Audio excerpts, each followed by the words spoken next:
आज की कहानी है, क्या परिवार ने समझी शीला की अहमियत। इतवार को सोचा था पर मेहमान आ गए तो उन्हीं में व्यस्त होना पड़ा।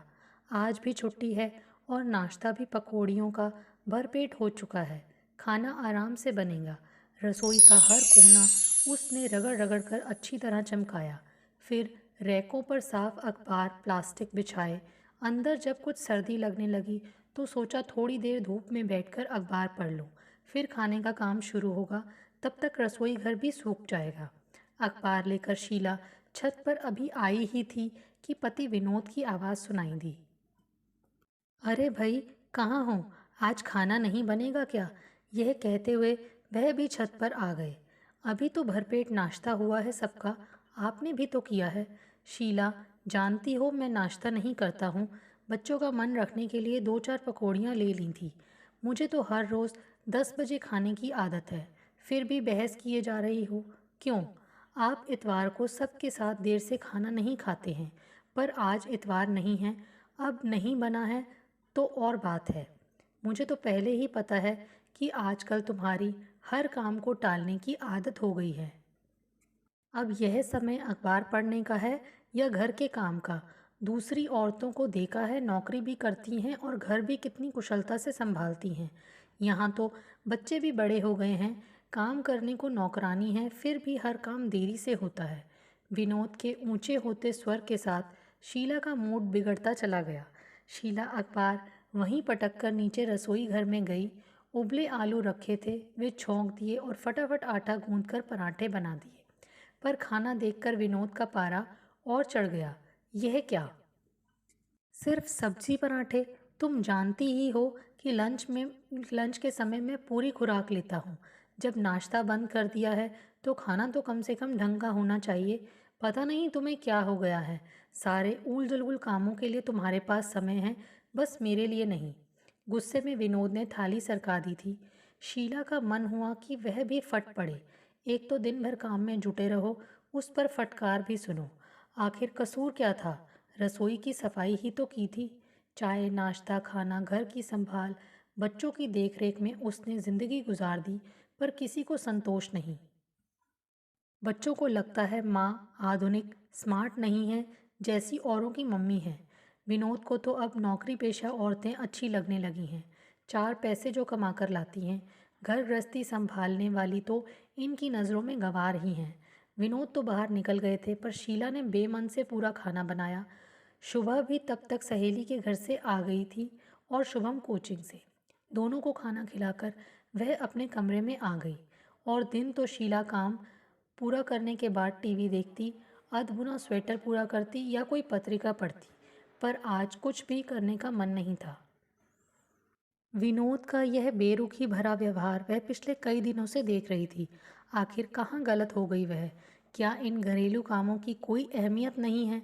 अगर बाहर नौकरी करती होती तो क्या तभी तक शख्सियत थी उसकी? शादी हुए 18 साल हो गए। जब शादी हुई थी उसी साल एमए फर्स्ट डिवीज़न में पास किया था। चाहती तो तभी नौकरी कर सकती थी। इच्छा भी थी, पर उस समय तो ससुराल वालों को नौकरी करती हुई बहू पसंद नहीं थी। विनोद भी तब यही कहते थे कि बच्चों को अच्छे संस्कार दो, उनकी पढ़ाई में मदद करो, घर संभाल लो, यही बहुत है मेरे लिए। उसने सब कुछ तो उन्हीं की इच्छा अनुसार किया था। देवर की शादी हो गई, देवरानी आ गई, तब भी सास ससुर उसी के पास रहे। बड़ी बहू हम लोगों का जितना ध्यान रखती है, छोटी नहीं रख पाती। माँ जी तो अक्सर कह देती थी, बच्चों को संभालना, बूढ़े सास ससुर की सेवा करना, घर घर गृहस्थी देखना, सब कुछ तो कुशलता से निभाया था उसने। फिर ससुर जी की मौत के बाद यह सोचकर माँ जी का ख्याल वह और भी रखने लगी थी कि कहीं इन्हें अकेलापन महसूस ना हो। पर अब क्या हो गया? ठीक है, बच्चे अब बड़े हो गए हैं, उन्हें अब उसकी उतनी ज़रूरत नहीं रही है। माँ जी ने भी अपने आप को सत्संग भजन पूजन में व्यस्त कर लिया है। विनोद का प्रमोशन हुआ है, तब से उनकी भी जिम्मेदारियां बढ़ गई हैं। मकान का लोन लिया है तो खर्चे भी बढ़ गए हैं। बच्चों की भारी पढ़ाई है, फिर शुभा की शादी भी 4-5 साल में करनी है। शायद इसी बात को लेकर विनोद को अब नौकरी पेशा औरतें अच्छी लगने लगी हैं। पर क्या देखते नहीं कि उसकी भी तो व्यस्तता बढ़ गई है। सुबह 6 बजे से काम की जो दिनचर्या शुरू होती है तो रात को ही सिमटती है। फिर उन्हें ऐसा क्यों लगता है कि वह फालतू है? घर के सारे काम क्या अपने आप हो जाते होंगे? और तो और शुभा जब से बाहर हॉस्टल में गई है और शुभम की कोचिंग शुरू हुई है, बाजार के भी सारे काम उसे ही करने पड़ रहे हैं। पर नहीं, सबको यही लगता है कि वह फालतू है, सबको उससे शिकायतें ही शिकायतें हैं। और तो और माँ जी पहली बार 10-15 दिन को देवर के पास गई तो वह भी जाते समय कहने में नहीं चूकी, बहू तुम मेरी देखभाल करते करते थक जाती हो तो सोचा कि छोटी के पास कुछ दिन रह लूं। अनमनी सी शीला फिर बाहर बरामदे में पड़े मूढ़े पर आकर बैठ गई थी। शुभा पास ही बैठी सिर झुकाए डायरी में कुछ लिख रही थी। क्या कर रही है? माँ, अब दिसंबर खत्म हो रहा है ना, तो अपनी उपलब्धियाँ लिख रही हूँ इस जाते हुए साल की, और तय कर रही हूँ कि अगले साल मुझे क्या क्या करना है। नए संकल्प भी तो करूँगी। अच्छा, क्या उपलब्धियाँ रहीं? माँ, विशेष उपलब्धि तो इस वर्ष की यही रही है कि मेरा मेडिकल में चयन हो गया। अब मैं संकल्प करूँगी कि मेरा करियर इतना ही अच्छा रहे, अच्छे नंबर आते रहें हर परीक्षा में। शुभा कुछ सोचते हुए बोली, मम्मा, मैं अपनी ही नहीं शुभम और पापा की भी उपलब्धियां लिखूंगी। देखो ना, शुभम को इस साल स्कूल में बेस्ट स्टूडेंट का अवार्ड मिला है और पापा का तो प्रमोशन हुआ है ना। शीला ने भी उत्सुक होकर शुभा की डायरी में झांका था तो वह बोली, मम्मा, आप भी अपनी उपलब्धियां बताओ, मैं लिखूंगी और आप अगले साल क्या करना चाहोगी। यह भी। शीला का उत्साह फिर से ठंडा हो गया। क्या बताए, कुछ भी तो उपलब्धि नहीं है उसकी। अब घर भर के लिए फालतू जो हो चली है वह, और एक ठंडी सांस ना चाहते हुए भी उसके मुंह से निकल ही गई। ओ माँ, आप बहुत थक गई हो, आपको थोड़ा चेंज करना चाहिए। शुभा कह ही रही थी कि फ़ोन की घंटी बजने लगी। शुभा ने ही दौड़कर फ़ोन उठाया। माँ, मामा का फ़ोन है, पूछ रहे हैं कि शेफाली की शादी में हम लोग कब पहुँच रहे हैं। लो बात कर लो। हाँ भैया, अभी तो कुछ तय नहीं हुआ है। बात यह है कि इन्हें तो फुर्सत है नहीं, क्योंकि बैंक की क्लोजिंग चल रही है। शुभम के अगले ही हफ्ते बोर्ड के इम्तिहान हैं। पर तू तो आ सकती है। शीला क्या जवाब दे यह सोच ही रही थी कि शुभा ने आकर दोबारा फ़ोन ले लिया और बोली, मामा, हम लोग भले ही ना आए पर मम्मी ज़रूर आएंगी। और शुभा ने फ़ोन रख दिया था। माँ, आप हो आइए ना, शुभा आग्रह करते हुए बोली। भोपाल है ही कितनी दूर, एक रात का ही तो सफ़र है। आपका चेंज भी हो जाएगा और नाते रिश्तेदारों से मुलाकात भी हो जाएगी। और फिर दोनों मौसियाँ भी तो आ रही हैं। माँ, आप यहाँ की चिंता ना करें, मैं घर संभाल लूँगी। बस पापा और शुभम का ही तो खाना बनाना है, फिर लीलाबाई है ही मदद के लिए। बस आप तो अपनी तैयारी करो। जाने का ख्याल तो अच्छा लगा था शीला को भी, पर विनोद क्या तैयार हो पाएंगे? शीला अभी भी असमंजस में ही थी। उनकी छुट्टियां नहीं हैं इसलिए उन्हें लौटने की जल्दी है, पर तू तो रुक सकती है, भैया ने सहज स्वर में ही कहा था। पर शीला को लगा जैसे किसी ने फिर से कोमल मर्म पर चोट कर दी है। सब व्यस्त हैं, वही एक फालतू है।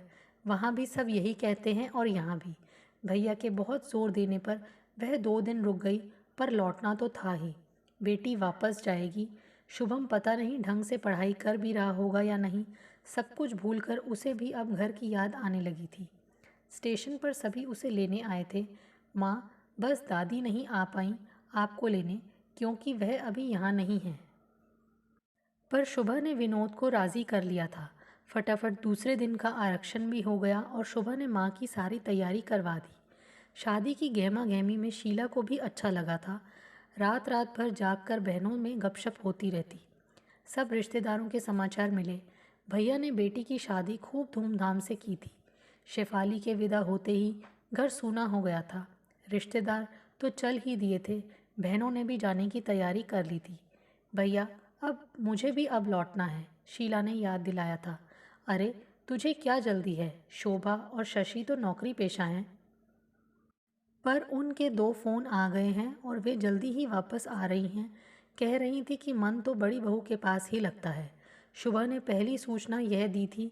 उधर शुभम कहे जा रहा था, आपने इतने दिन क्यों लगा दिए लौटने में, 2 दिन ज़्यादा क्यों रुकी? अच्छा, पहले घर तो पहुंचने दे। शीला हंस कर रह गई थी।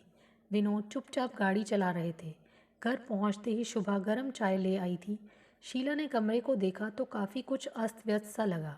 माँ, अब यह मत कहना कि मैंने घर की संभाल ठीक से नहीं की, और रसोई को देखकर तो बिल्कुल भी नहीं।